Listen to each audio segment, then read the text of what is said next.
So how do we do that? What's our strategy for creating culture?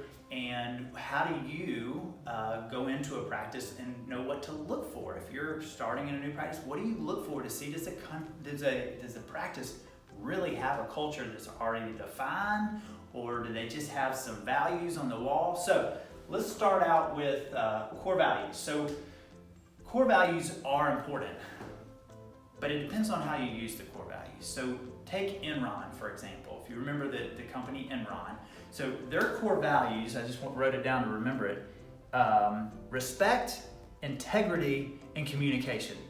So they went bankrupt because they were fraud. So you can write whatever you want on the wall, but the question is, what are you doing with that, and how are you living by those core values? So I think one of the best things to do if you're going into a new practice is figuring out what are their core values, like what is core to them. So here's a list of our core values, and they'll probably look a lot like other practices' core values. I don't think there's anything about these that really stand out. But what does stand out is how we use them. So we hire with them, we promote with them, and we fire with them. And what I mean by that is when we bring somebody on for an interview, we say, here's our core values. Do these make you comfortable? Do you want to work around people who have these core values? Is this a place that you fit in? And a lot of times by asking some questions, we can determine, do they really fit in? This is a big one. Speak truth. So we live and die by that. I'll fire somebody if they lie, because it just doesn't work because of patient care, it's safety, there's too many things. And so speak truth goes a long way. So sometimes by asking certain questions of, how did you handle this situation? And we find out that people didn't really speak the truth in a situation, and they're not a core value fit for us. So they'll probably be a great fit somewhere else, but not for us. So the other thing we do is we promote with these. So we sit down, when we do our employee evaluations, we go through those core values and we say, we grade people on those. And I even get graded by our leadership team on these core values. And if people aren't living up to these core values, then they're really not a great fit. So we want to coach them, teach them, train them in those things. And if they can bring those up, then great. If not, they may not be a great fit for us. So what are the company doing with those core values really, really matters. How are you living by those? How are you discussing those? So that's part of it. When we look at the best culture, the best customer service, in the country, across the world, I think this brand stands out. They've been doing it for a long time. So if you ever get a chance to read anything from Horst Schulze or listen to any podcasts, he is the one who started like the first 60 Ritz-Carltons. And he's a German guy, super fascinating, but he talks about what they call their daily lineup. And so across any Ritz-Carlton in the world, I don't know how many there are now, but they're all over the world. On the same day, the same staff is going through the exact same principle, one of these 16 principles, every day across the country. So the exact same one in every single Ritz-Carlton.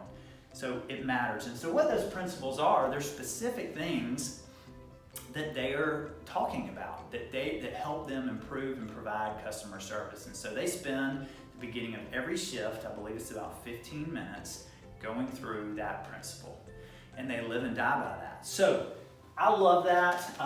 Tried to read as much as I could on that and learn as much as I could, but there's a guy named David Freeman who recently wrote a book called High Performing Cultures. And he has a great way for smaller companies to bring that into their company. And this is what we've done here, and we call it the Park West Way Basics. And what the basics are, it kind of creates meat to what these specifics are. So, for example, I could use this serve well, but I might define serve well differently than someone else on our team. So for me, serve well, maybe I'm willing to stay later and see an appointment 45 minutes after we've closed technically, because I'm willing to serve well. I feel like that's served well. They showed up, they needed us. Whereas another doctor in the practice may say, hey, but we've kind of already agreed, that's my quality time at home. And absolutely, both of us are right.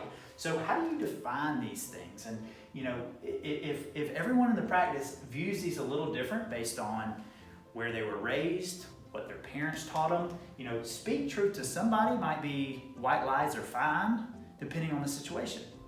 So this is what we use to further define our culture and how we behave ultimately. And so I'm going to give you a couple of examples. So one example is do what's best for the patient. Seems simple. It says always focus on the patient. This is why we are here in the first place. All business decisions must pass through this lens. So this is really important. So it helps us as we're making decisions about how do we market. Well, we need to always be thinking, do what's best for the patient. And so if we're looking at that, and that's constantly in our heads as we're doing things throughout the day, then we're gonna do better. Another part of that, here's another one for us, is pay attention to the details. From knowing the patient's gender, pronouncing a client's name, to the wording we use when reviewing a treatment plan, details matter. Be a fanatic about accuracy and precision, from drug calculations to the cleanliness of an exam room. So pay attention to the details. So we have 20, and we go through one a week.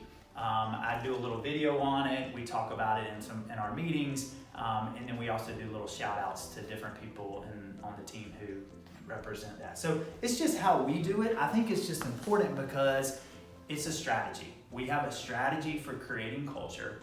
And so I would encourage you, if you're starting a practice, if you're going into a practice, or if you already have a practice, to think about how are you creating culture, and a culture that lasts, and a culture that is what you want it to be.